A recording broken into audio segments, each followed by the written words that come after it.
Bienvenue au château de Brochon. Voilà, mon nom est Bertrand Fromentin.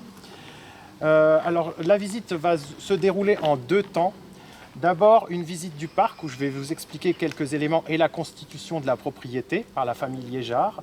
Ensuite, nous allons faire le tour du château. Nous visiterons le château, essentiellement le rez-de-chaussée du château et puis quelques pièces dans les étages. C'est la famille Liégeard qui s'est installée ici en 1804. Donc, d'où vient la famille Liégeard? C'est une famille de riches bourgeois dijonnais qui s'est installée à Dijon à peu près au 14e, 15e siècle. C'est une famille qui venait des Flandres. On retrouve un Thibault Liégeard qui est cité dans les archives en 1448 comme prévôt du duc de Bourgogne. Ensuite, on arrive à la fin du XVIIIe siècle, début du XIXe siècle, et on retrouve Étienne Liégeard. Étienne Liégeard est orfèvre à Dijon. Il va créer de la vaisselle d'argent. Et Étienne Liégeard possède un hôtel particulier à Dijon, rue des Forges, mais il n'a pas de propriété à la campagne. Et il va acheter la maison que vous avez sous les yeux, ici, qui est derrière le panneau et derrière les arbres, là, la maison au voile blanc. Il va acheter cette maison en 1804 pour en faire sa résidence de campagne. Ensuite, c'est son fils, Jean-Baptiste Liégeard, qui lui était avocat à Dijon. Jean-Baptiste Liégeard est né en 1800 et décédé en 1887. Donc son fils, Jean-Baptiste, et son épouse Catherine Vallot vont acheter d'autres parcelles pour agrandir cette propriété. Parce que la première propriété, elle allait à peu près jusqu'ici, et elle se terminait au petit muret que vous avez là-bas. Voilà. Donc Jean-Baptiste Liégeard, le fils d'Étienne, va acheter d'autres propriétés. À l'époque, c'était des vignes, des jardins, des vergers. Donc il va acheter tout le sud de ce qui constitue le parc actuel, à partir de 1848. Donc il va s'installer également dans cette maison que ses parents avaient achetée. Enfin, c'est une troisième génération de Liégeard, celle du petit-fils d'Étienne, fils de Jean-Baptiste. C'est Stéphane Liégeard et son épouse, donc, qui vont acheter tout le bas de ce qui constitue actuellement le parc, donc tout l'est de la propriété. En 1879, ils vont acheter ces terres à la famille Darcy, du nom du célèbre ingénieur hydraulicien qui a apporté l'eau à Dijon. Voilà. Et dans cette propriété, il y avait un manoir très ancien, un manoir médiéval, qui était une annexe de la chartreuse de Champmolles de Dijon. Et donc Stéphane Liégeard, avec son épouse, donc, vont acheter ce manoir. Le parc actuel fait à peu près 5 hectares et il va être constitué entre 1804 et 1879 sur 3 générations de Liégeard. Mais les Liégeards vont rester à Brochon à peu près 150 ans, de 1804 à 1953. Il y aura 4 générations de Liégeards. Étienne, dont je vous ai parlé, Jean-Baptiste également, Stéphane Liégeard, dont on va reparler tout au long de la visite puisque c'est lui qui a fait construire le château, et enfin Gaston Liégeard, le fils de Stéphane et Mathilde Liégeard, qui lui va décéder sans postérité en 1953. À partir de là, d'après le testament, la propriété, le château et donc le parc vont revenir à l'État, et c'est l'État qui en prend possession en 1954 et décide d'affecter cette propriété à un lycée. Alors ce n'est pas encore le lycée Stéphane Liégeard tel qu'on le connaît actuellement, ça va être une annexe du lycée Marcel Pardet d'abord, ensuite une annexe du lycée Carnot de Dijon, et ça deviendra en 1962 véritablement un lycée à part entière, le lycée Stéphane Liégeard, qui est créé cette année-là. Donc il y a tout juste 60 ans, avec des bâtiments modernes qui sont en haut du parc. Voilà. Ici on est dans un parc à l'anglaise qui a été créé donc, pour Stéphane Liégeard suite à la construction du château à la fin du XIXe siècle. Il y avait 2 architectes paysagistes pour ce parc. Il y avait Eugène Bühler, qui a une renommée nationale, puisque Eugène Bühler a créé le parc du Tabor à Rennes et a créé le parc de la Tête d'Or à Lyon. Ici, vous avez sous les yeux une des 2 seules statues qui sont restées dans le parc, c'est Euterpe, la muse de la musique. Il y a une autre statue, en fin de visite, vous pourrez faire un tour dans le parc, et en bas, vous verrez, il y a une autre statue qui représente un homme issu de la mythologie. puisque la plupart des ornements ici ont disparu lorsque l'État a pris possession du lieu. Donc en 1954, il y a eu des ventes aux enchères et une très grande partie du mobilier du château ainsi que des ornements du parc ont disparu lors de ces ventes aux enchères. Alors on va s'approcher du petit pavillon que vous avez sous les yeux. À quoi servait-il? On ne sait pas vraiment, mais la légende dit qu'il aurait servi au poète dijonnais Prosper Jolieu de Crébillon à écrire certaines de ses œuvres, puisque c'est l'origine de sa famille. Ce lieu, à Brochon, c'était le fief de sa famille, et c'est l'origine de la famille de Crébillon qu'on rencontre dans beaucoup de rues. On voit souvent les rues Crébillon. À Dijon, vous avez la statue, place du 1er mai, pour ceux qui connaissent, là, il y a la statue de Crébillon. Voilà, donc il a son origine ici à Brochon. Et Stéphane Liégeard naît le 29 mars 1830. Il naît au 40 de la rue des Forges à Dijon. C'est un très bel hôtel particulier que vous connaissez peut-être. C'est l'hôtel particulier que vous avez juste en face quand vous êtes dans la rue du Bourg à Dijon, la rue piétonne. Vous avez ce très bel hôtel particulier avec un toit de tuiles vernissées. Actuellement, il y a un bar, ça s'appelle Monsieur Moutarde. Autrefois, cet hôtel particulier appartenait à la famille Aubriot, donc on l'appelle aussi Hôtel Aubriot ou Présidial de Dijon. Tout simplement parce qu'il appartenait donc à Hugues Aubriot, qui avait été prévôt des marchands de Paris au Moyen-Âge. Donc Stéphane Liégeard naît en 1830, c'est un brillant élève, il suit un peu les traces de son père, il devient avocat en 1854. Mais il ne va pas rester avocat très longtemps. Seulement 2 ans, en 1856, il devient conseiller de préfecture dans la Drôme, à Valence. 3 ans plus tard, en 1859, il devient sous-préfet. Il devient sous-préfet en Moselle, à Briey. Et c'est là qu'il va faire la connaissance de sa future épouse, qui n'est autre que Mathilde Labbé, la fille de Jean-Joseph Labbé, dont nous reparlerons en fin de visite. C'était un des plus grands industriels de Lorraine, avec la famille de Wendel, etc. Donc c'était les Schneider aussi, c'était la même époque. Voilà. Voilà. Donc Stéphane Liégeard épouse Mathilde Labbé en 1860. En 1861, la famille déménage dans l'ouest de la France, à Parthenay, et Stéphane Liégeard devient sous-préfet de Parthenay dans les Deux-Sèvres. Mais Stéphane Liégeard, en fait, c'est avant tout un littérateur, un homme de lettres, c'est avant tout un poète. Et Stéphane Liégeard va être quand même connu nationalement. On en reparlera un petit peu plus tard. En fait, Stéphane Liégeard, il a deux gloires, entre guillemets. C'est d'abord d'avoir été le sous-préfet au Champ d'Alphonse Daudet. Dans les lettres de Montmoulin, écrites en 1866, eh bien, c'est Stéphane Liégeard qui est choisi comme modèle pour le sous-préfet au Champ. Tout simplement parce qu'il était voisin de la sous-préfecture et ami. Il était voisin d'Alphonse Daudet et ami et son ami. Et ensuite, Stéphane Liégeard, il est connu aussi pour avoir écrit un très bel ouvrage qui présente la Riviera française, donc en 1887. Et cet ouvrage, il est écrit à Brochon, dans la maison que je vous ai présentée en début de visite. Et cet ouvrage, il va l'appeler la Côte d'Azur. Et la Riviera française, il va lui donner un nom, il va lui donner le nom de Côte d'Azur. Donc c'est Stéphane Liégeard qui a inventé le terme de Côte d'Azur. Voilà pourquoi il est resté un petit peu célèbre. Vous avez sous les yeux la création de Stéphane Liégeard, donc ce magnifique château de Brochon, qui a été édifié à partir de 1895. Le gros œuvre s'est achevé en 1898 et la décoration intérieure vers 1900-1902. Le château a été habité dès l'été 1900. Il a fait créer ce magnifique édifice de plus pur style Renaissance, car ce qu'il disait souvent à ses amis, il disait « ce qui manque à la Bourgogne, ce sont les châteaux de la Loire ». Et évidemment, il a fait reproduire quelques éléments de ces fameux châteaux, en particulier le lanternon que vous avez ici au-dessus de l'escalier de service.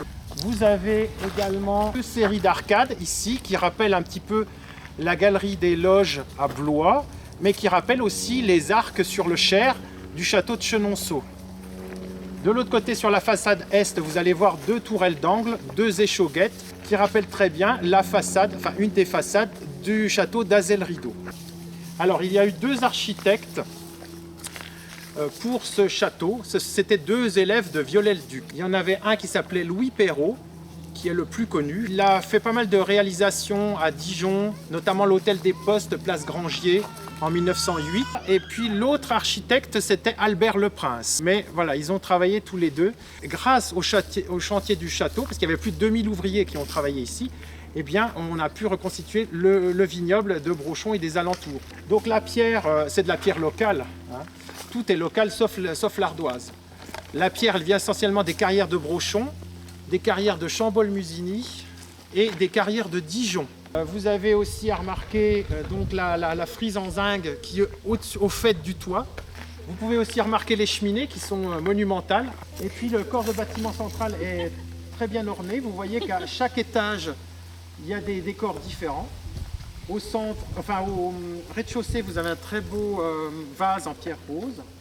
C'est Madame Liégeard, Mathilde Liégeard, donc, qui l'avait fait sculpter. Et puis en dessous, vous avez un cartouche avec marqué Saloué. Donc c'était un mot de bienvenue pour les visiteurs de Monsieur et Madame Liégeard. Donc ça rappelle le Saloué Regina, donc je vous salue Marie. Les Liégeards étaient des personnes croyantes, pratiquantes. Au niveau du 3e étage, vous avez une très belle fenêtre à meneaux. Stéphane Liégeard se prenait vraiment quand même pour un seigneur et un personnage assez narcissique. Il aimait bien montrer que le château était à lui, qu'il avait été créé pour lui. Bon, au passage, je vous fais remarquer la rotonde d'entrée qui, elle, s'inspire du château de Saint-Fargeau dans l'Yonne, si certains connaissent. Elle est à l'angle de deux façades et elle est très richement décorée. Et au niveau du 1er étage, entre les 2 séries d'arcades, vous avez une date qui est inscrite, c'est 1896. Au niveau du 1er étage, il y a un très riche décor Renaissance. Vous avez différents motifs, avec notamment des angelots, des petites têtes, des mascarons, il y a des oiseaux. Regardez dans le détail, il y a des têtes de lion, différentes choses. Ensuite, on passe au décor de l'échauguette, de la tourelle d'angle, ici, qui se termine en cul de lampe avec une belle tête ornée, donc qui est un petit peu grimaçant. Et puis, au milieu de la tourelle, vous avez un très riche décor aussi, en rond de bosse. Vous voyez des angelots. Dans le bandeau, là, au niveau de la tourelle, il y a une inscription, c'est marqué « Le verger d'Isore ». Alors, ça correspond en fait à un titre d'ouvrage de Stéphane Liégeard. Non content de mettre ses initiales dans le décor du château, il a mis aussi les titres de ses livres. Vous voyez à nouveau, dans la banderole, vous avez un autre titre d'ouvrage de Stéphane Liégeard. Je ne sais pas si vous arrivez à lire, c'est marqué « Les grands cœurs ». C'est un ouvrage qui a été toujours un ouvrage de poésie, qui a été écrit en 1894 et qui a été récompensé par un prix de l'Académie française, le prix Bordin de l'Académie française. Ce qui est à remarquer, ce sont les chapiteaux qui sont très richement ornés, c'est très fin, le décor est très fin. On retrouve la date de 1896 là-bas, ici on a le mois d'août. Mais ce qu'on peut vous faire remarquer, c'est les têtes qui sont au-dessus des linteaux au niveau du 1er étage. La seule tête féminine qui est au-dessus de la 2e fenêtre ici. Et vous voyez que c'est marqué Pax, donc la paix. Et puis symétriquement, au-dessus de l'avant-dernière fenêtre, vous avez un soldat, apparemment.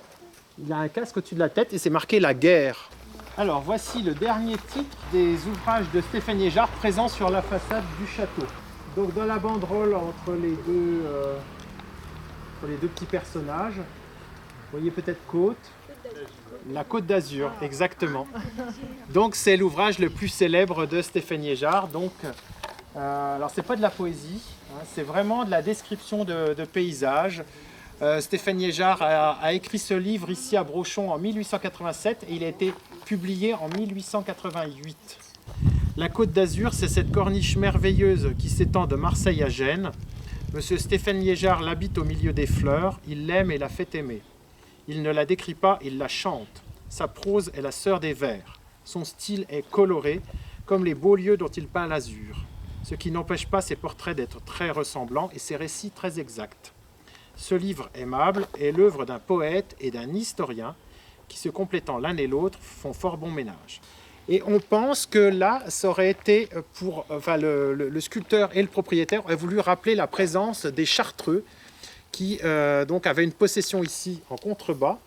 donc une annexe de la Chartreuse de Champmolles de Dijon au Moyen-Âge. Et on pense que ces têtes ici rappellent la présence des moines chartreux. Alors ici, je vais vous parler de deux symboles. Tout d'abord, la pierre qui se trouve au-dessus de cette porte. Bien tout simplement parce que c'est un morceau du Palais des Tuileries. C'est un morceau de la corniche du Palais des Tuileries qu'il y avait à Paris, donc devant le Louvre. Et ce Palais des Tuileries était la résidence impériale de Napoléon III et de l'impératrice Eugénie.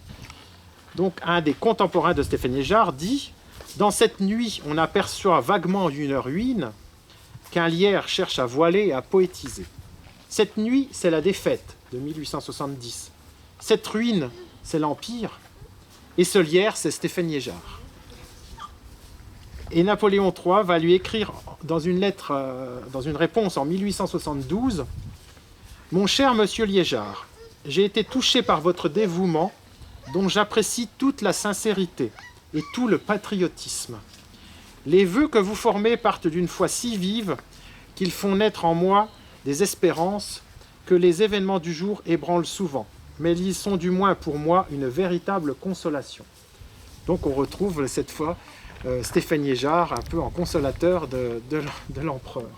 Eh bien Stéphane Liégeard, il a voulu reprendre pas mal de symboles ici dans son château. Et puis il a repris donc la salamandre sur les différentes poignées du château. Donc on le voit ici, on le verra sur des poignées aussi intérieures du château. Et puis à remarquer ce très bel heurtoir ici, issu un petit peu avec un décor de mythologie, une personne qui est en train d'essayer de maîtriser un dragon. La porte d'entrée, simplement pour vous faire remarquer le très beau décor donc de cette porte qui est d'origine, qui a été très bien entretenue. La sculpture de la porte est aussi de l'atelier de Xavier Skalowski, qui avait ses ateliers rue Docteur Marais à Dijon. Je vous fais remarquer au passage donc, les deux heurtoirs dont je vous ai parlé, qui là ont été très bien nettoyés. Et ici, vous avez sans doute Poséidon. Voilà, donc inspiration marine. Et puis alors, vous remarquerez les très beaux rameaux d'olivier ici. À certains endroits, vous avez du laurier, du chêne, vous le verrez un petit peu dans les décors intérieurs. Donc vous êtes dans le hall, plus précisément le vestibule d'honneur. Il y avait 3 escaliers dans le château. Il y a cet escalier d'honneur qui est majestueux, et il y a 2 autres escaliers qui sont les escaliers de service. Donc dans la tour qui se trouve ici à l'ouest, vous avez un escalier de service en bois. Et dans la petite tourelle au sud que vous avez vu tout à l'heure, vous avez un escalier de service en colimaçon qui est en pierre. Voilà.